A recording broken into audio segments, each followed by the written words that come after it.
আসসালামু আলাইকুম। Welcome back to my channel Nipa's cooking book. আজ আমি তৈরি করে দেখাবো অত্যন্ত সহজ ও মজাদার একটি রেসিপি, রাঁধুনির রেডি মিক্স মশলা দিয়ে গরুর মাংসের কালা ভুনা। এটি তৈরি করার জন্য প্রথমে মাংস কেটে ধুয়ে নিয়েছি। এবারে এর ভিতরে দিয়ে দিই 1 চামচ আদা বাটা, 1 চামচ রসুন বাটা। এরপর দিয়ে দেই রাঁধুনি রেডি মিক্স কালা ভুনা মশলা। এটার ভিতরে 2টি প্যাকেট থাকে, একটি এখন দেব আর একটি নামানোর আগে দেব।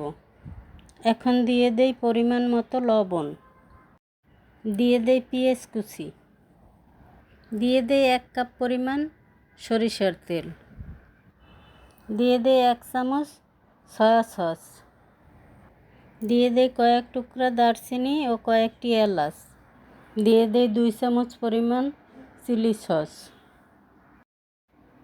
এবার সব কিছু হাত দিয়ে ভালোভাবে মেখে নিই। মাখানো হয়ে গেলে রেস্টে রাখি 1 ঘন্টার জন্য। এবার চুলায় বসিয়ে জাল দিতে থাকি 10 মিনিটের মতো। ঢাকনা দিয়ে ঢেকে দেই। কষানো হওয়া পর্যন্ত অপেক্ষা করি। এবার নেড়ে ছেড়ে দেই। তেল উপরে উঠে এসেছে, এবার বুঝতে হবে কষানো হয়ে গেছে।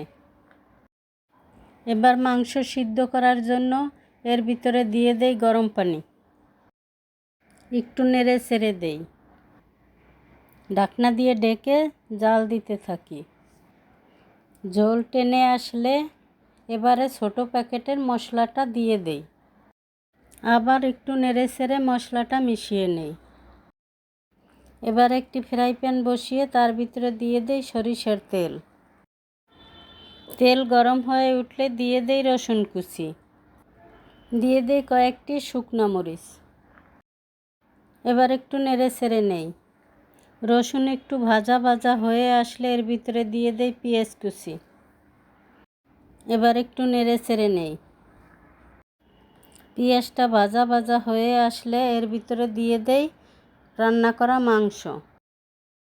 এবার একটু নেড়ে ছেড়ে পেঁয়াজ বেরেস্তার সাথে মিশিয়ে নেই। ঢাকনা দিয়ে ঢেকে কিছুক্ষণ রাখি। এই মাংসটি সমস্ত মাংসের সাথে মিশিয়ে আরও কিছুক্ষণ রান্না করি। এবার নেড়ে ছেড়ে নামিয়ে পরিবেশন করি। তৈরি হয়ে গেল গরুর মাংসের কালা ভুনা।